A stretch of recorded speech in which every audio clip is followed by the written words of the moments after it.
in fucking Liverpool. The only other fucking city that's as shite as my hometown. Very nice to be here. You might have noticed I'm back wearing fucking baggy jeans. That's it, my fellow middle-aged former ravers. Fucking baggy jeans are back. Turn around and see. Yes, of course you can, man. Any other city in the world that'd say no, but you never say no to a Scouse woman. Just do what the fuck she says. I bought them a week ago. I'm 51 years old. Fuck me, my legs were confused. As I put them on, my legs were like, are we gonna do pills again? Yeah, we are. But we're 51 now, and it's called Viagra. Has anybody here ever tried Viagra? Fuck off! You know I can see you! Fucking fuck off! I've tried it! Oh, I'm not ashamed to admit it, Liverpool. I've tried Viagra. I was given some at a party and I took it. I had nobody to share the experience with. I took it anyway because I'm a ruthless experimenter. Fuck all happened. I was shit-faced. And then I woke up at 5 in the morning. I don't know if anybody in this room has ever woken up beside their penis. This fucking thing was sitting up in the bed texting his friends. Who the fuck are you calling? Who here's got a willy? Oh, a lot of the men. Old school gender. There's an old school gender going on in this fucking room. I've got a willy. Fucking hell of a cock for a lesbian. I really do. Fucking strange having a willy. My dad had a massive cock. Massive cock. And it's not a sad story, I'm going to tell you. I only found out in my mid-30s. I went to the football with my dad and I was pissing beside him and I saw this fucking thing out of the corner of my eye. And at first I couldn't even compute what I was looking at. I was just like, why has Dad smuggled a tin of Pringles into the football? And what flavour is purple? Texas barbecue. Fucking weird though. Strange moment in an adult son's life to find out your dad's got a massive cock. And then when it comes to penis size, you take after your mother. Mother's boy, that one. But these penises are inexplicable. What the fuck are balls? What if they're massive? Not always. What the fuck are balls? And you know the real tragedy of the balls is? There isn't a woman in this room who hasn't, in a moment of improvised drunken sexual generosity, licked a pair of balls. And once a man's had his balls licked just once by a woman, then he wants it all the time. Not because we get anything sexual out of it, sisters. We just like seeing that look on your faces.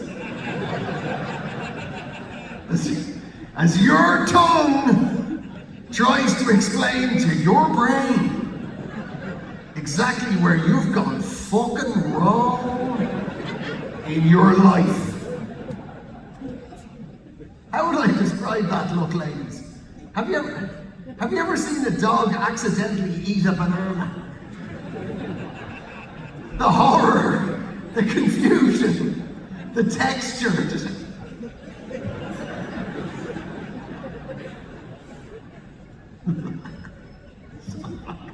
I would normally open with ball licking material, but it's Liverpool.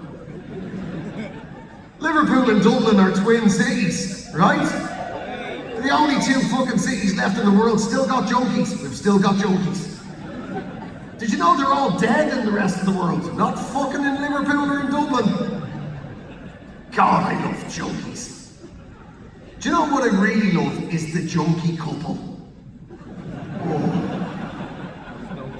Is there anything busier in the morning than a Scouse junkie couple? Fucking 7 o'clock, there they are by the train station.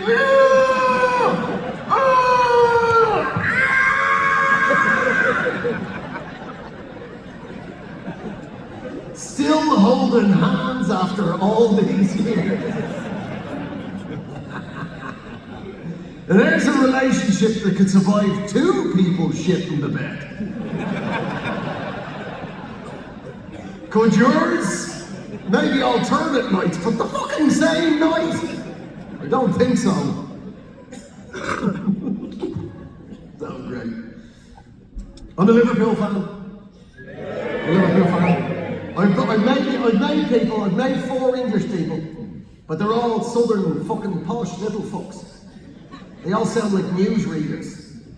They're all from down south. My eldest, he's now 24. When he was 9, I took him to Anfield for the first time. He travelled up from London. What a culture shock that was for him. This little posh fucker from a fucking wealthy media suburb of North London. And I threw him into fucking Scouse land. I didn't give him any fucking warnings of what you cunts were like. You wanna fucking wear the red, son? You've gotta fucking hang around with these maniacs. This is genuinely true. On the way up, it was hit my son and his best mate, and we pulled in services halfway up, 4 hours from London. I give the 2 lads a tenner each. Get whatever you want, right? Get yourselves treats, lads, right? We get there. I got the tickets off this fucking plumber from fucking Birkenhead. I threw Gumtree, and I had to meet him in a boozer around the corner from Anfield. Like, fuck, it was rough. It was rough as fuck. There was like blood and glass on the dance floor in this place, right? My son's like, I was just, you wait by the door, I'll just go get the tickets. He's like, no, I really need to pee. I need to pee. I'm like, oh, I'm not here. And he's like, I really need to. All right. It's 10 minutes before fucking kick-off. There's fucking everybody's pissing everywhere. People are pissing in the stalls, your rhinos. There's people pissing in the sinks. There was this big old fucking Scouse fella. You know, the one with the big purple fucking nose. You know, like, they're always called Desi or Len. You know, he's fucking Len. Fucking Len with the big purple fucking nose and the purple cock. And this little fucker, he's up on his tippy toes, he's pissing into the sink, right? He said the most Scouse thing I've ever fucking heard. He tiptoes along to make room for my fucking son. And he goes, go on lads, join in.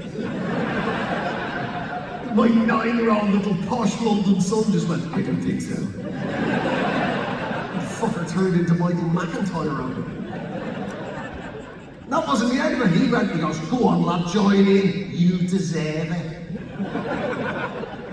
What does he even fucking mean? We're queuing up to get into fucking Anfield, right?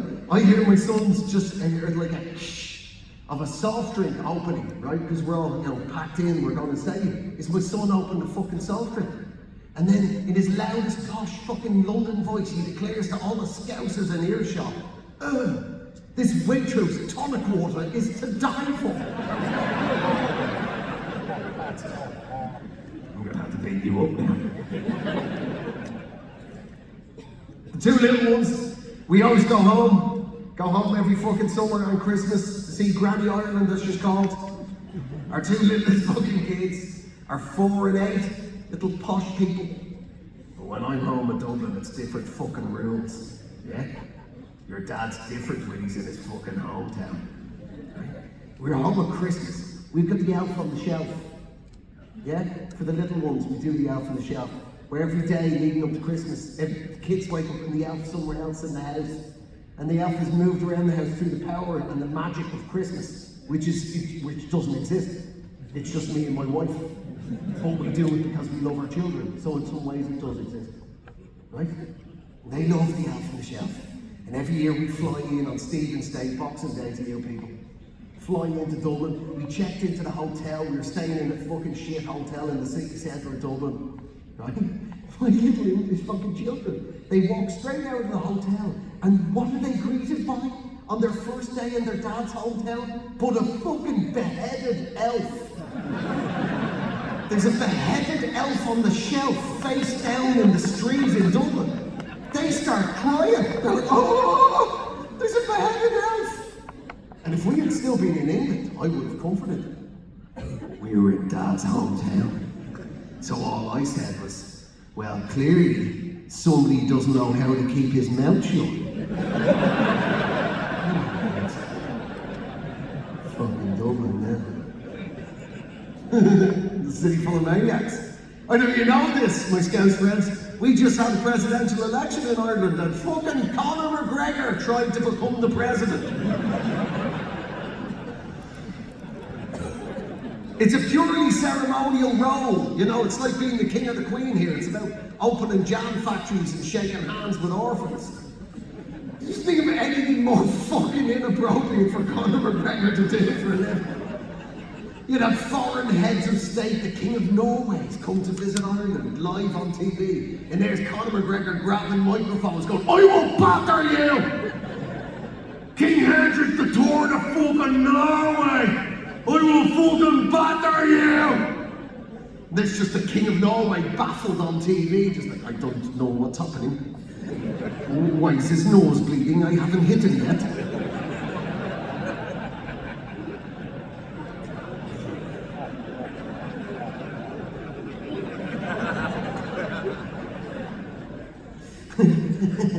Fucking madness. It's all going off in Ireland as well. It's all about the flags now. Oh, the flags are going up. Aren't they? Nothing will scare off a foreigner than a fucking flag only halfway up a lamppost on a roundabout. It terrifies them. Why the fuck is there no country in this fucker in this country that is both against immigration but also knows a cunt who owns a cherry picker? What the fuck is going on? The flag is only ever halfway up the fucking lamppost. It looks sad. It looks like the country's in mourning. This is so fucking great. This is all happening in Ireland as well, by the way. So I'm home with the family during the summer, right? It's all the flags that are going up on the roundabout. Flags, flags, flags. Now, I'm sure you already know this, but if you don't know, the flag of the Irish Republic is called the tricolour. And the colour scheme of it is green, white, and orange, in that fucking order. Okay? Here's an interesting flag fact for you though. If it's the other way around, if it's orange, white, and green, that's the flag of the Ivory Coast. Yeah. You're halfway there. This is so fucking great. God, I know fucking people and their fucking opinions. It's so great. So I'm home in the summer, and me and my little brother and his mates went out for a couple of pints.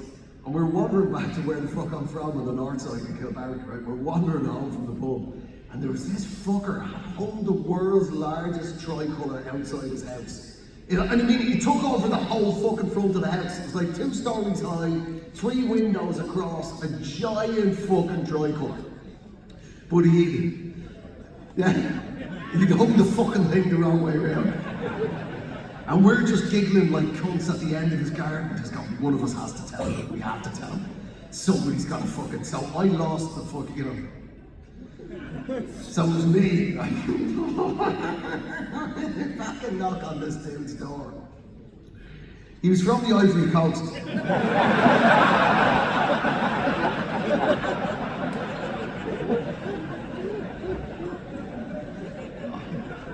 What do you say? You can't tell him to go home, you're in his house.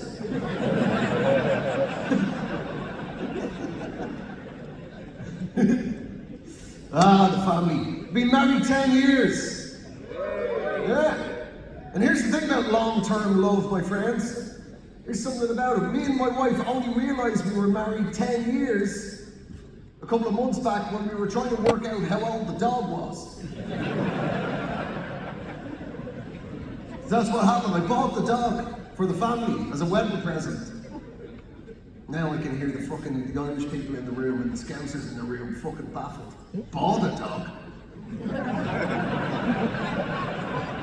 It's not the Irish way, is it, my fucking Scouts chums? That you don't buy a dog in Ireland, you get a dog. You have a family meeting, let's get a dog. And your dad just goes out and fucking gets a dog. 10 o'clock on a Tuesday night, he comes home with a fucking dog. It's only grey around the muzzle. This has a weird rumpling in his neck fur where it looks like a collar's been recently cut off with a pair of kitchen scissors. It turns out though, the dogs you pay for, compared to the dogs you get for free, so much more mentally stable. I never had a dog growing up, and you know, it's my wife's first dog, she's from Egypt, but it's not my fucking first dog. I always had fucking dogs. But I never had a dog growing up that wasn't tapped in some fucking way. One of them hated men in hats. Another one was eternally a war against shopping bags on the wind. I never had a dog growing up when you let him loose in the park would run on all fucking four legs. She fucking loves that dog, God. When we first got the dog, I caught her red-handed setting up pet insurance. Fucking 80 quid a month direct debit. I was like, wait, what the fuck is this for? She goes, it's pet insurance. In case the dog gets seriously ill and needs a major operation and then has to recover in the doggy hospital over a long period of time. Oh baby, that's not how the fuck it works in Ireland. This is how it works in Ireland. You get a dog, you get another dog. We're not running out of dogs. Unless I haven't been watching the regional news closely enough, we're not, you know what I mean? There isn't a dog famine. Lunacy. It's absolute fucking madness. And all these fucking dogs. One of them growing up, we had Robbie the Devil Dog. It was this terrier that we found in the front garden on Halloween night, right? And every single time you'd pick him up, he would sink his fucking rancid fangs into you. He would attack you every single fucking time you pet him. And we had him for 14 years. Like when we go to, you know, take the dog to the vet, even the vet was like, do you want me to just fucking... No, 14 years we kept him because we don't believe in abortion in Ireland. Kept that fucking devil. He used to sleep in the fireplace, right? Not in front of the fire like a normal dog, actually on the tiles. So that was the smell of my childhood, was slowly cooking terrier. Now I've lost anybody under 30 in this room. What's the fireplace? Is that the thing in the living room where we keep my awards for taking part?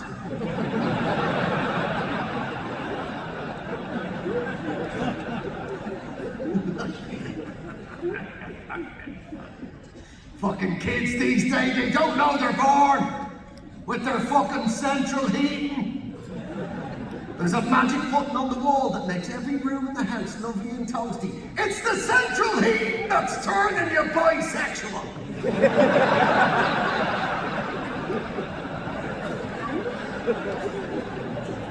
Well, I haven't got any science to back that up.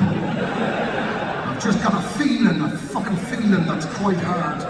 It's got a quite hard feeling about it. On behalf of my fellow old fucks in the room, shall I tell the young people how it used to be before central heating? One room in the house was too hot to go into. And every other room it was just 50-50 whether you made it through the night.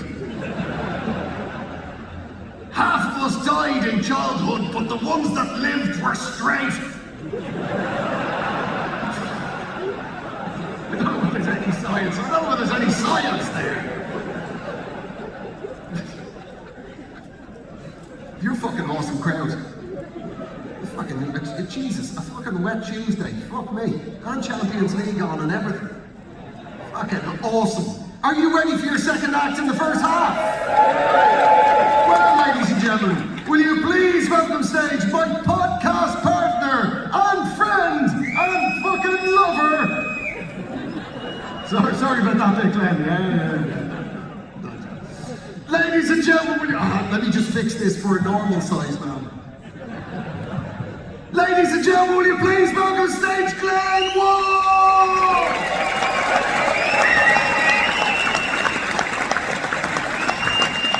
Hello.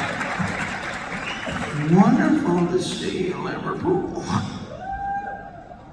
Should be commended for coming out tonight when romance is dead. Humans, we don't know, we can't decide. Some of us think we should be like swans and mate for life. Have you heard that lie? Swans, maybe it's not true. They fly away as soon as you let them go.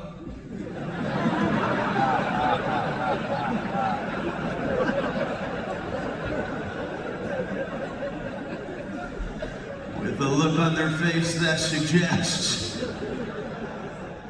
they're not coming back. 2 feet is a lot of neck to shake no with. I have the physical ability to turn around and look at what's happening, but I don't want to. Never take bread from a man who looks like Jack Black. It just makes you sleepy.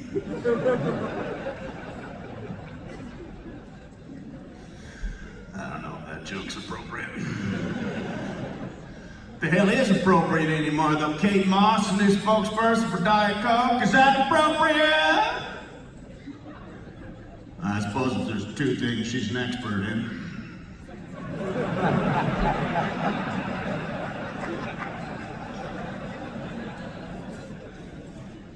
Good. That's a Gen X reference, and y'all got it.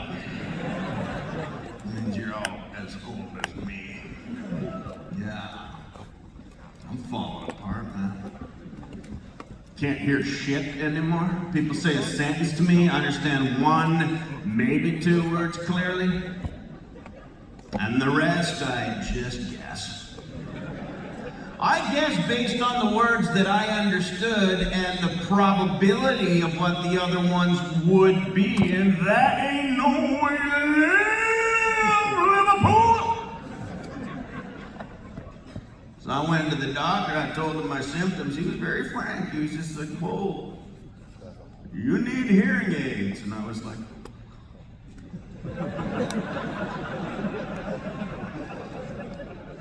I don't need to hear of it, I know what it is. My cousin was gay in the 80s, I know what that disease is. How long have I got? The favorite thing about that joke is that not everyone gets it yet. You want to know what the real tragedy is? The ones that don't? Probably just didn't hear it correctly. I'm used to it. My kids don't get me. Or a joke specifically for them. Jokes they could get if they'd make a half of a fucking effort. Got a 6-year-old who loves Toy Story. What kid? Walked by me and put his Toy Story toys in his arms and said, "Be careful! Last time I had a Woody and a Buzz, your mom got pregnant."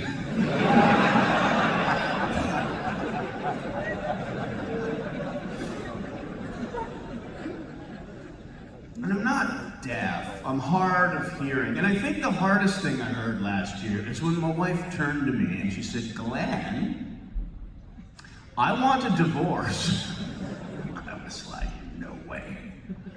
You cannot have a new horse. You don't even have an old horse.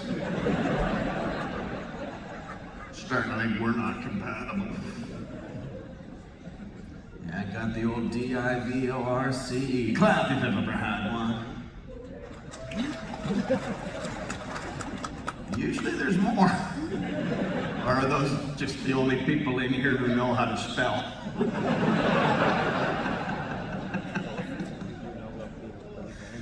Get a divorce if it's not working out, man. It's a good way of finding out what's wrong with you. Right at the start of all the troubles, I told my buddies, I was like, yeah, my wife's thinking of leaving me, and almost to a man, they were like, oh, so you're gonna stop drinking and lose some weight? I haven't said why yet. You hear something like that, you gotta take it on board. I did, I stopped drinking, lost tons of weight. 'Cause at my peak, at my height, I was 320 pounds. That's a lot. That's more than I'm getting for this gig. Got fatter than my wage. You do feel better. Only drawback is I had to get a new Halloween costume. Because every year when I was a larger man, what I'd do is I'd buy 3 sizes too small Dracula outfit. I'd squeeze my fat belly into it and I'd get the last button just at the precipice like this go. And every year I would go as Vampire! The Buffet Slayer.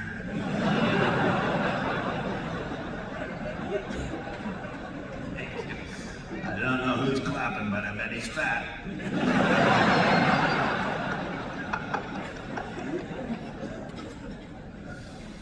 You guys have changed, man. Ever since I told you about the divorce, all of your eyes changed. You demand knowledge. Every one of your fucking eyes, I can see them all. You're like, why, Glenn? Why did you need a divorce? Why? Was there an age difference?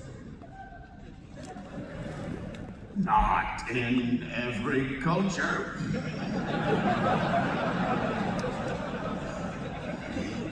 Certain rural areas of Afghanistan during medieval times would have seen nothing of the gap.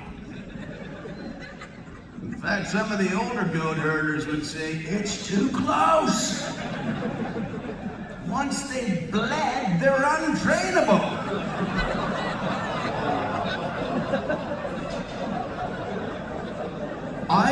The goat herders said it. I translated.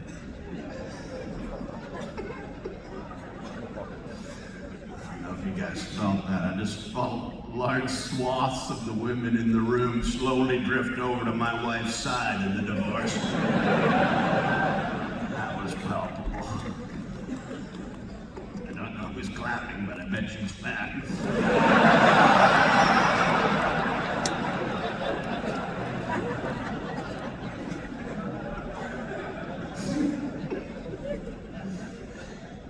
You shouldn't just take my wife's side. She did shitty things to me, too. She made me move to Suffolk before she dumped me. Yeah, this is not a Suffolk accent. Like, I now drive a lot. Just to get here tonight, I had a very long drive. And then I had to drive some more because I wasn't here yet. You think it helped my career? You think that's why I went to Suffolk? Because you're talking to my agent going, you know, I'm really big amongst dock workers and Latvian prostitutes. Well, you gotta get yourself to Ipswich, son. I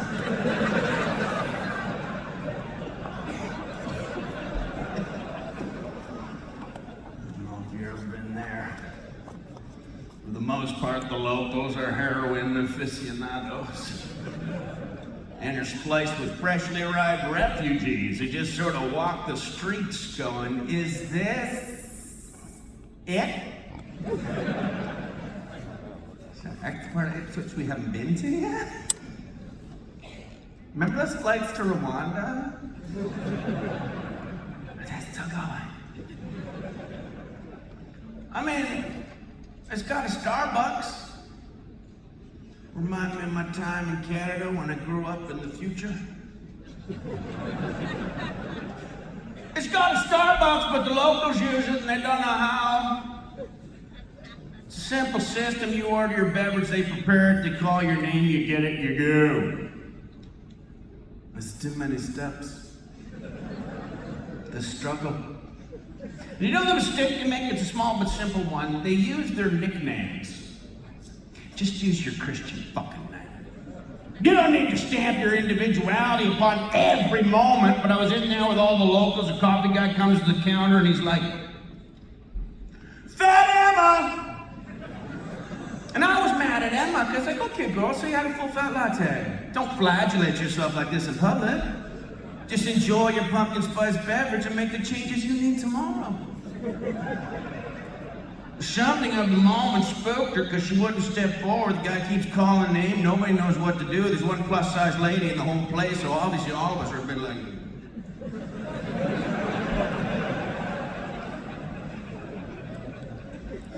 She finally made an announcement. My name's not Emma! It's getting weirder and weirder and weirder. Nobody knows what to do. Till finally the woman beside me in a headscarf went, oh. Fatima!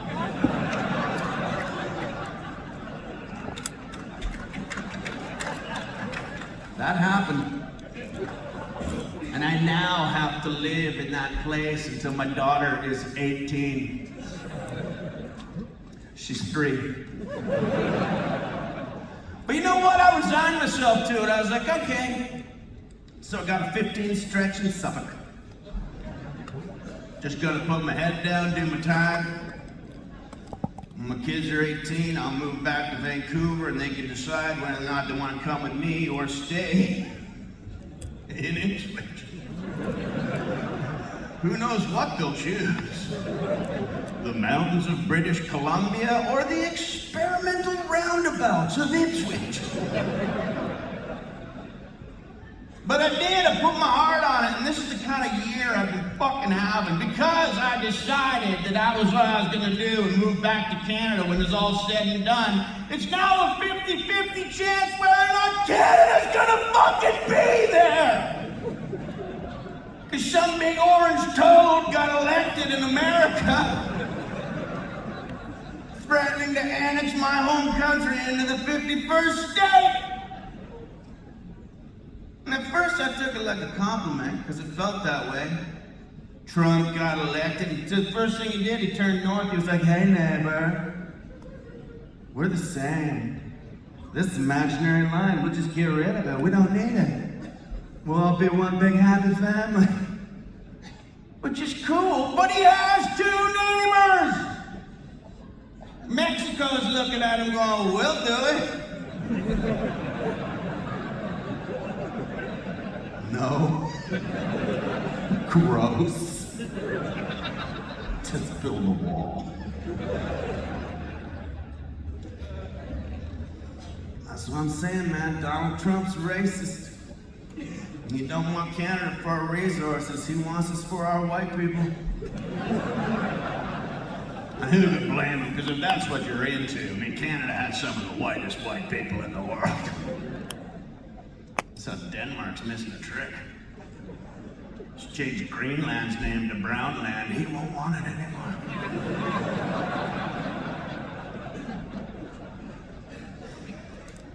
But I don't want to join America. As a Canadian, the fuck? They don't have anything we need. Like, I mean, the kids will like it because school will get easier.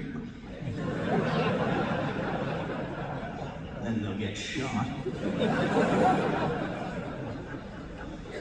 But as an adult male, there's nothing America has that I want. Like what? Weaker beer?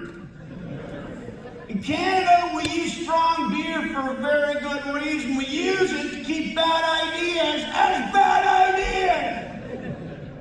That's what happens in Canada. You get a bad idea. You're sitting in the bar with all your friends, and you get a bad idea. It's happened to all of us. You're like, this is what I'm gonna do. I'm gonna get a taser and go down that cop shop and taser the cops just like they tasered me last night. And then everybody's like, calm down, Wayne. Don't you tell me to calm down. I'm going down there right now. And then you stand up and you're like,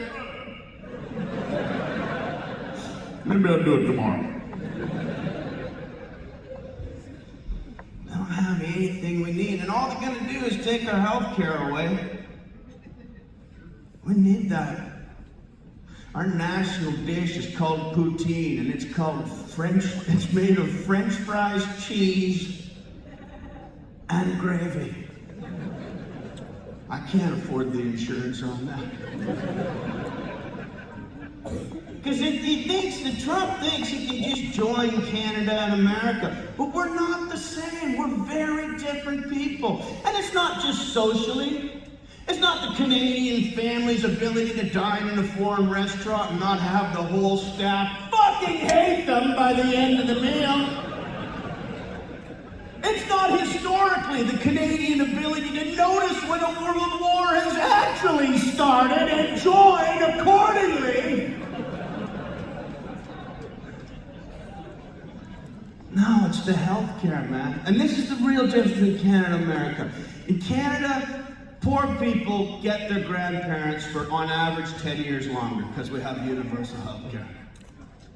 And that's exactly, you guys get it too. It socializes us better. It makes us nicer people. Poor people deserve to have their fucking grandparents in their life. And if Donald Trump thinks that he can come to Canada, take our resources, our national pride, and our fucking grannies, he's gonna find that the one major difference between Canadians and Americans is that Canadians don't miss.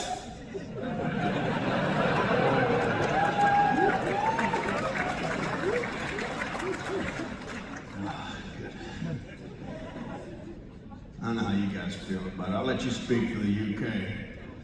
How do you guys feel? Do you want to join America? Pretty much no. Well, you haven't been asked, but I do feel, I can tell you guys don't want to, but there is a certain kind of Brit who is absolutely gay for Donald Trump. And it fucking bothers them. You didn't get invited. Canada did, not you. It's been a rough year for your average British neo-Nazi. Because actual Nazis got into the White House. On the first day, they were doing fucking Sieg Heils and everything. And I know people are like, oh no, it was a Roman salute. Fuck you. That was a goddamn Sieg Heil, and you know that's fucking true, and I know you're all Brits, so this is what I want you to do. If you want to know what that fucking symbol was, everybody in here has a parent or a grandparent who fought in World War II. They're probably not with us anymore, but you fucking knew them. And I want you to imagine that person in your head right now. Make them be here. They're all in the room with us. Some of them know each other. And I want you in your fucking heart of hearts to tell me if you would ever feel comfortable to that person doing one of those. Like just at Christmas time, Grandpa comes in and, hey Grandpa! Twice. My grandpa would have snapped my arm up like that. And snapped my other arm.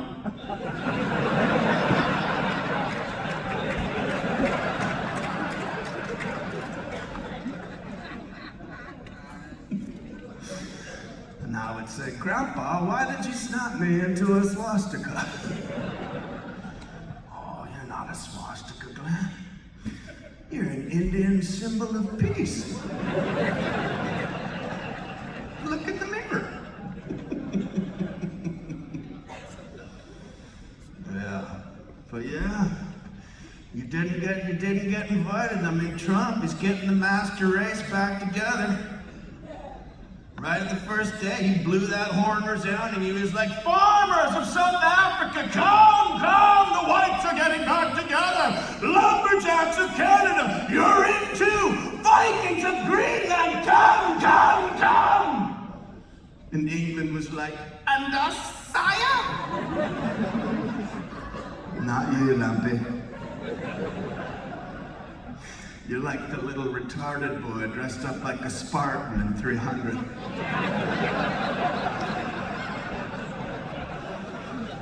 You just didn't make the cut. And it's because your men are pasty white cunts. Probably at this point I should also explain that my wife left me for an Englishman.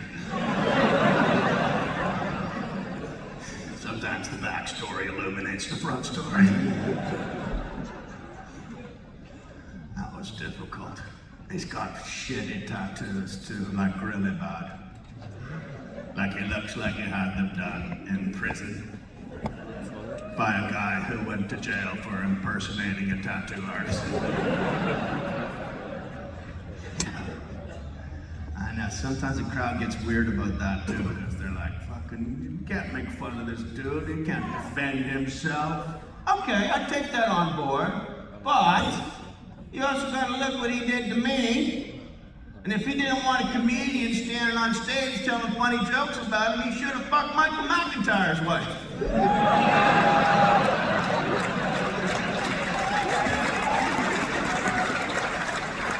Oh, folks, you have been absolutely wonderful. We're gonna have a break now. You guys go take a piss, check the score, I don't know, but Jimmy's coming back out there and you're gonna have a fucking great night. Thank you, everybody!